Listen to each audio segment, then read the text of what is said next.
Just want to thank God for this. November 4th, 2024.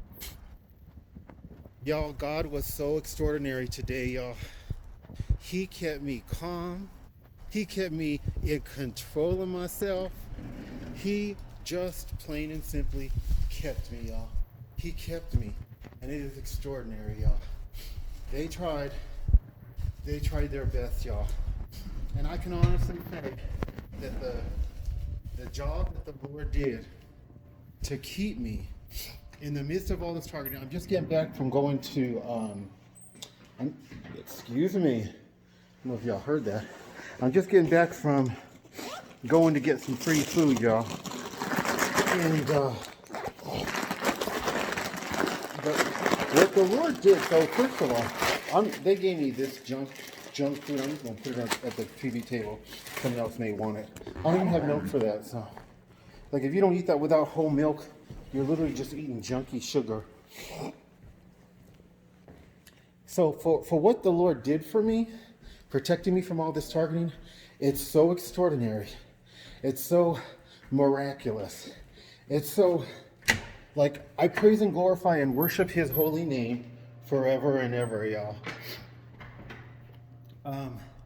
I know that for the Lord, it's easy.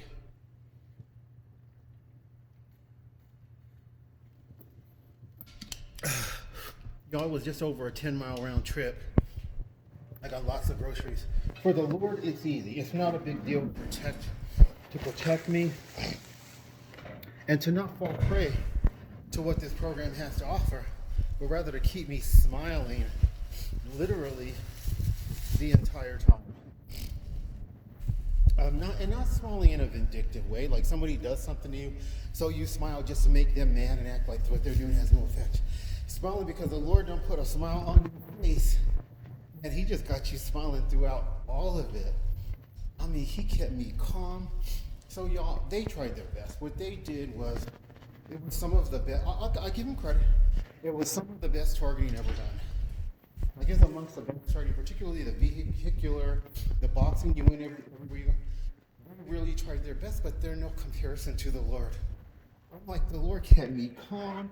He kept me patient. He kept me smiling. It's getting kind of cold, y'all. It's around freezing now. And I haven't even prayed. Like normally I will not leave my room without praying. And I pray about 2-3 hours a day.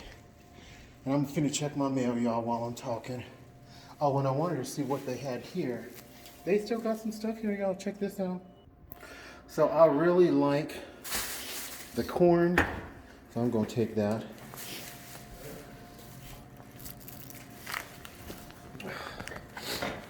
And I really like the canned mixed vegetables as well. As y'all can see, the different colors of these mixed vegetables is indicative of all of different vitamins and nutrients. So you want to eat as many mixed vegetables as possible. I don't know, some keep telling me, take the garbanzo beans, but I rarely use them, but apparently there's some really good stuff you can do with these. This is kind of filthy, so I'm gonna leave it, just like that's filthy. I left the toothbrush, and I also left some pork sausage because I'm kosher now, and I'm not gonna even bother with the spaghetti. But the veggies are nice. The due date on this spaghetti is probably, let me see, what is it? It is, excuse me, y'all. It's March 1st of 2027, so it's a good due date. Wait, yeah. So, but yeah, y'all. With my sissy, wimpy, emotional self, apart from the Lord, right? Apart from the Lord mending me, molding me, making me after His will, and making a godly man out of me. Outside of the Lord doing that, what they would have done to me would have been, y'all, it wouldn't have been pretty what would have happened to me reacting to this. All the way going down there, quite a bit on the way coming back, but when you got God protecting you, praise His holy name. Now, I did tell y'all, like I said, I did not pray. I haven't prayed today because my dumb butt woke up late, and I really want to make sure I got down there to get this food, because I have no idea when the wrath of God's coming. We all, myself included, believe that it could be around this election time, but I don't know.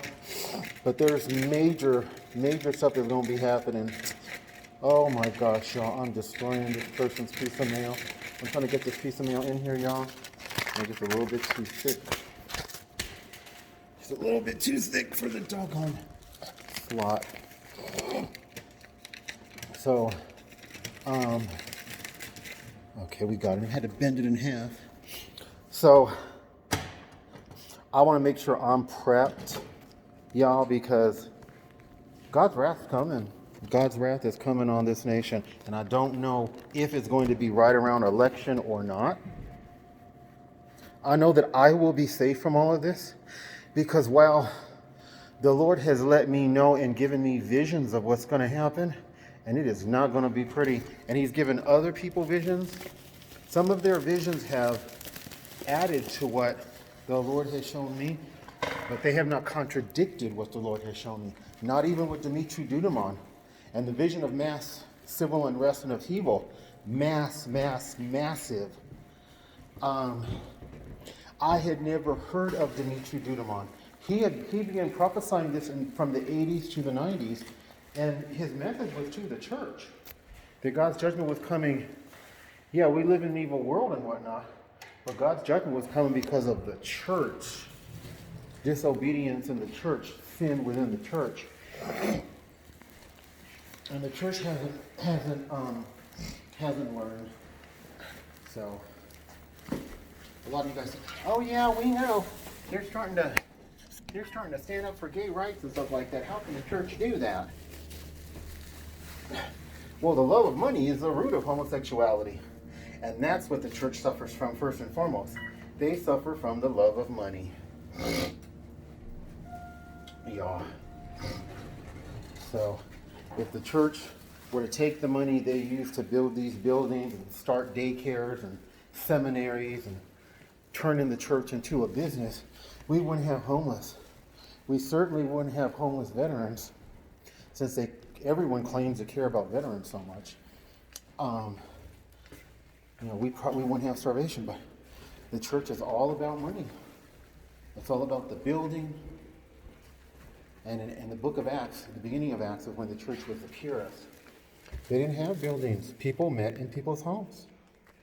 And so people who were wealthier and had larger homes, they would have larger congregations. Where do you see wealthy people, even wealthy, so-called Christians, believers in Jesus, where do you see them inviting people into their home? They don't want people using their restroom. Jesus said, what you do unto the least of my people, you do unto me.